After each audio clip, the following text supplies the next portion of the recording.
किसान भाइयों क्या आपको पता है एक ऐसी गलती के बारे में जो सोयाबीन की फसल की पैदावार को सीधा 90% तक कम कर सकती है। जी हाँ किसान मित्रों, सोयाबीन की 15 से 30 दिन की अवस्था सबसे नाजुक वाली अवस्था होती है, सबसे संवेदनशील अवस्था होती है और यही वो अवस्था होती है जब सोयाबीन की फसल से आप 2 गुना उत्पादन ले सकते हो या फिर पूरी फसल मिट्टी में मिल सकती है।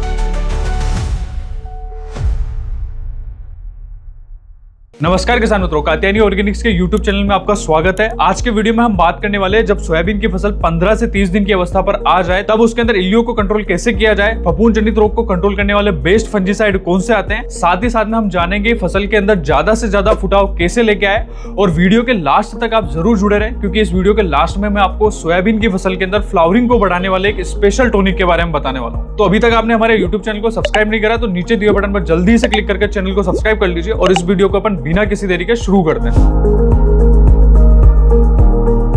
किसानों तो सोयाबीन की फसल के घर में बात करूं तो जिन भी किसानों ने अगेती बुआई करी थी, लगभग जून के प्रथम सप्ताह के अंदर जिन्होंने बुआई करी थी, उनकी सोयाबीन की फसल लगभग अभी 15 से 30 दिन मतलब महीने भर के आसपास हो चुकी है। और यही वो अवस्था होती है जब सोयाबीन की फसल के अंदर इल्लियों का प्रकोप ज्यादा देखने को मिलता है। इसके अंदर तमाम प्रकार की इल्लियां आती है, जैसे हरे कलर वाली जो इल्ली आती है सेमी लूपर जैसे बोलते हैं, उसका अटैक भी देखने को मिलता है। उसके अलावा काले कलर वाली जो इल्ली आती है जैसे तंबाकू इल्ली बोलते हैं, उसका भी प्रकोप इस समय देखने को मिलता है। इसके अलावा गर्डल बिटल जो रहता है उसके भी नर पतंग जो है उस खेत के ऊपर काफी ज्यादा देखने को मिलते हैं। ये तने को खाते हैं और तने को डैमेज कर देते हैं और रिंग नुमा आकार बना देते हैं। उसी कारण से जो है फसल जो है पूरी तरीके से डैमेज हो जाती है और जहां पर ये अटैक करते हैं उसके ऊपर वाला जो हिस्सा रहता है वो पूरी तरीके से सूख जाता है। और इसके अलावा तना मक्खी सोयाबीन की फसल के अंदर अभी के समय काफी ज्यादा नुकसान पहुंचाती है। तना मक्खी भी तने के ऊपर बैठकर अपने अंडे जो रहती है वो तने के अंदर छोड़ देती है और तना मक्खी का जो लार्वा रहता है वो तने के अंदर वाला जो भाग रहता है उसे पूरी तरह से खाकर खोखला कर देता है। उसके कारण सोयाबीन की जो फसल रहती है वो पूरी तरीके से सूख जाती है। तो किसान मित्रों, सोयाबीन की फसल के अंदर इन तमाम प्रकार की इल्लियों को कंट्रोल करने के लिए आपको क्या करना है, इमामेक्टिन बेंजोएट जो आता है जो 5% एसजी फॉर्म में आता है,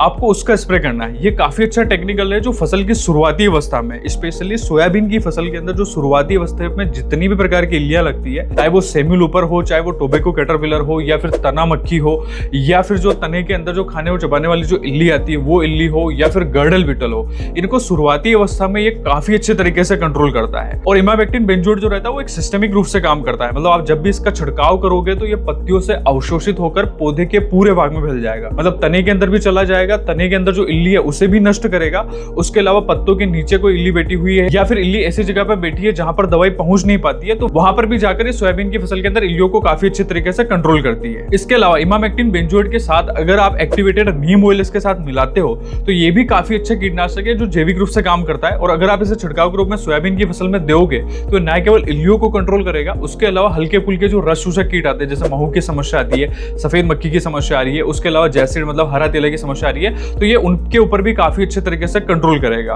उसके अलावा इल्लियों को भी कंट्रोल करेगा। तो अगर आपकी फसल शुरुआती अवस्था में सोयाबीन की फसल के अंदर किसी भी प्रकार की इल्लियों की समस्या आ रही है या फिर रस चूसक कीटों की समस्या देखने को मिल रही है तो आपको इमामेक्टिन बेंजोएट जो 5% एसजी फॉर्म में आता है उसकी 80 ग्राम की मात्रा लेनी है और उसके साथ में एक्टिवेटेड नीम ऑयल उसकी 400 से 600 ml की मात्रा 1 एकड़ के हिसाब से लेना है और दोनों को एक साथ मिला के छिड़काव के रूप में प्रयोग में लेना है। और ये वाला जो कॉम्बिनेशन ये तमाम प्रकार की इल्लियों को भी कंट्रोल करेगा और उसके साथ में जो रस चूसक कीट आते हैं उन पे भी इसका रिजल्ट काफी शानदार देखने को मिलेगा। किसान मित्रों, वीडियो में हम आगे बढ़ते हैं और बात करते हैं सोयाबीन की फसल के अंदर आने वाली दूसरी सबसे बड़ी समस्या के बारे में, यानी कि फफूंद जनित रोगों के बारे में। वैसे देखा जाए तो अभी बारिश वाला जो सीजन होता है, मतलब लगातार बारिश आती है और अभी का जो टाइम है उसके अंदर लगातार बारिश आ भी रही है। लगभग 15 से 30 दिन का समय हो चुका है कि बारिश रुकने का नाम नहीं ले रही है। और ऐसी स्थिति में क्या होता है ना कि सोयाबीन की जो फसल रहती है उसके अंदर कई प्रकार के फफूंद जनित रोग देखे जाते हैं। और इस साल की अगर मैं बात करूं तो सोयाबीन के अंदर सबसे ज्यादा डैम्पिंग ऑफ की समस्या आ रही है। डैम्पिंग ऑफ जिसे हिंदी में आर्द्र गलन बोलते हैं। और इस रोग के अंदर क्या होता है, सोयाबीन की जो जड़ें रहती है वो पूरी तरीके से गल जाती है और पौधा जो रहता है वो पूरा का पूरा जमीन में बैठ जाता है और किसान भाई बोलते हैं कि फसल जो है वो सोयाबीन की पूरी बैठती जा रही है। तो ये वाले जो लक्षण अगर आपकी सोयाबीन की फसल के अंदर दिखाई दे रहे हैं तो यकीनन आपकी फसल के अंदर डैम्पिंग ऑफ की समस्या आ चुकी है। और ये डैम्पिंग ऑफ की जो समस्या है, जब खेत के अंदर ज्यादा पानी भर जाता है और लगातार पानी खेत के अंदर रहता है तो उस समय ये ज्यादा देखने को मिलती है। और ये अगर रोग आपकी फसल के अंदर आ गया तो आपकी सोयाबीन की जो जड़ें रहती है वो पूरी तरीके से जो है गलन पकड़ लेती है और गलन अगर एक बार जड़ के अंदर आ गया तो तो पौधा जो है वो पूरी तरीके से खड़ा नहीं रह पाता है और जमीन के अंदर नीचे गिर जाता है। और सोयाबीन के अंदर आद्र गलन की जो समस्या रहती है वो शुरुआती अवस्था में, जब लगभग फसल 10 दिन के आसपास होती है, 15 दिन या 30 दिन के आसपास रहती है, तो इस समय सोयाबीन की फसल के अंदर ये रोग सबसे ज्यादा फसल को नुकसान पहुंचाता है। सोयाबीन की फसल के अंदर डैंपिंग ऑफ को कंट्रोल करने के दो तरीके होते हैं। अगर आप जैविक खेती करते हैं तो आपको जैविक खेती के अंदर ट्राइकोडर्मा विरिडी जो आता है उसके 2 किलो की मात्रा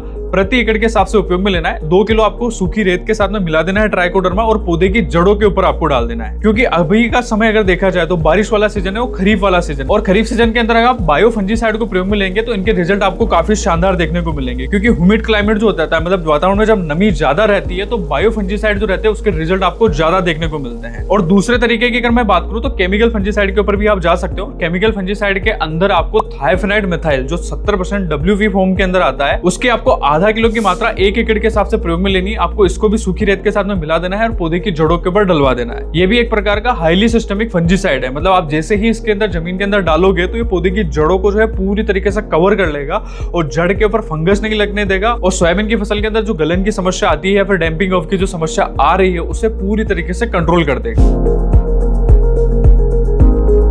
किसानों, तो सोयाबीन की फसल के अंदर आपने इल्लियों को भी कंट्रोल कर लिया, रस चूसक कीटों को भी कंट्रोल कर लिया, और साथ ही साथ में जो फफूंद जनित रोग लग रहा है उसे भी कंट्रोल कर लिया। अब बढ़ते हैं अगले पड़ाव की ओर, मतलब कि सोयाबीन की फसल के अंदर ज्यादा से ज्यादा फुटाव कैसे लेके आए। सोयाबीन की फसल के अंदर अभी की जो अवस्था है वो सबसे ज्यादा जरूरी अवस्था है, क्योंकि इस समय पे अगर आप कोई भी टॉनिक या फिर कोई भी फर्टिलाइजर फसल के अंदर देंगे तो ये फसल के ऊपर फुटाव के ऊपर सबसे ज्यादा काम करेगा। तो सोयाबीन की फसल के अंदर ज्यादा से ज्यादा फुटाव लाने के लिए, पत्तियों की चौड़ाई बढ़ाने के लिए, तनों की लंबाई बढ़ाने के लिए और शाखाओं का ज्यादा से ज्यादा निर्माण हो और उसके साथ में जड़ों का विकास भी अच्छे तरीके से हो, इसके लिए आप क्या कर सकते हैं, आप NPK 19-19 जो आता है उसके आधा किलो की मात्रा से लेकर 750 ग्राम की मात्रा 1 एकड़ के हिसाब से छिड़काव के रूप में प्रयोग में लेना है। और ध्यान रहे आपको इसके साथ में मिक्स माइक्रो न्यूट्रिएंट जो चिलेटेड फॉर्म में आता है उसको भी प्रयोग में लेना है। क्योंकि अगर आप सोयाबीन की फसल के अंदर मिक्स माइक्रो न्यूट्रिएंट 19-19 के साथ में प्रयोग में लेंगे तो ये क्या करेगा, फसल के अंदर हरापन अच्छा लेके आएगा, बढ़वार जो है वो भी अच्छे से लेके आएगा। साथ ही साथ में मिक्स माइक्रो न्यूट्रिएंट में आपको जिंक की भी मात्रा मिलती है, और जिंक अगर आप सोयाबीन की फसल के अंदर अभी के समय देंगे ये प्लांट की जो मेटाबॉलिक एक्टिविटी रहती है उससे बढ़ा देता है, और उसके कारण क्या होता है, जमीन के अंदर जितने भी पोषक तत्व जमीन में पड़े हुए वो पौधा जमीन से ज्यादा उठाता है और पौधे के अंदर आपको एकदम से बढ़वार देखने को मिलती है। तो आप NPK 19-19 जो है प्रयोग में लेने जा रहे हैं तो आपको उसके साथ में मिक्स माइक्रो न्यूट्रिएंट की 100 ग्राम की मात्रा 1 एकड़ के हिसाब से प्रयोग में लेना है। ये दोनों ही एक साथ प्रयोग में लेने से फसल के अंदर फुटाव भी अच्छा आएगा, ज्यादा से ज्यादा बढ़वार भी देखने को मिलेगी और ग्रोथ जो है वो भी काफी शानदार आएगी। किसान मित्रों, वीडियो में हम आगे बढ़ते हैं और बात करते हैं वीडियो के सबसे इंपॉर्टेंट विषय के बारे में, यानी कि सोयाबीन की फसल के अंदर फ्लावरिंग को कैसे बढ़ाएं, ज्यादा से ज्यादा फूल कैसे लेके आए। सोयाबीन के जो भी किसान हैं जो हर साल सोयाबीन की खेती करते हैं उनका सबसे बड़ा सवाल यही होता है कि सोयाबीन की जो फसल रहती है उसके अंदर फूलों की संख्या को कैसे बढ़ा जाए और जो फूल आ रहे हैं उन्हें जड़ने से कैसे रोका जाए। जिन भी किसानों की सोयाबीन की फसल 1 महीने के आसपास हो चुकी है, मतलब 25 दिन के आसपास है या फिर 30 दिन या फिर 40 दिन के आसपास है, तो ये वाली अवस्था जो है वो सबसे अच्छी रहती है कि आपको फूल बढ़ाने के लिए या फिर फ्लावरिंग को बढ़ाने के लिए एक टॉनिक का स्प्रे आपको कर ही देना चाहिए। और सोयाबीन की फसल के अंदर फूलों को बढ़ाने के लिए अभी तक का सबसे अच्छा और सबसे शानदार जो टॉनिक है वो होमोब्रोसोलोइड 0.04% रहा है। जिन भी किसानों ने इसका स्प्रे निकाला है उनकी जो सोयाबीन की फसल है उसके अंदर यकीनन फ्लावरिंग जो है वो ज्यादा देखने को मिली है। यह एक प्रकार का हार्मोन है, यानी कि अगर आप इसे जब भी छिड़काव करोगे तो ये सीधा सीधा फ्लावरिंग के ऊपर काम करता है और जो फूल आते हैं उसकी जो पराग नली रहती है उसे स्ट्रॉन्ग कर देता है, उसे मजबूत कर देता है, जिससे परागकण की जो क्रिया है वो काफी अच्छी तरीके से हो पाती है। और जो भी फूल आ रहे हैं एक तो फूल गिरेंगे नहीं, दूसरे फूलों से ज्यादा फलियां बनेगी और फलियां जो रहती है उसके अंदर दाने जो बनते हैं वो भी आपके शानदार क्वालिटी के बनेंगे, दाने में चमक अच्छी आएगी और उसकी क्वालिटी जो है, गुणवत्ता जो है उसके अंदर भी आपको शानदार सुधार देखने को मिलेगा। सोयाबीन की फसल के अंदर होमोब्रोसोलोइड की डोज की अगर मैं बात करूं तो आपको 100 ml प्रति एकड़ के हिसाब से उपयोग में लेना है, और अगर आप इसे 100 ml प्रति एकड़ के हिसाब से उपयोग में लेते हैं तो ये फ्लावरिंग जो है वो पौधे के अंदर एकदम से बढ़ा देगा। तो किसान मित्रों, यही थे सोयाबीन की फसल के अंदर 15 से 30 या 40 दिन की अवस्था पर किए जाने वाले कार्य। अगर आप इन कार्यों के ऊपर ध्यान दे देते तो आपकी सोयाबीन की फसल के अंदर किसी प्रकार का रोग भी नहीं आएगा, किसी प्रकार के कीट इल्लियों की समस्या है वो भी देखने को नहीं मिलेगी।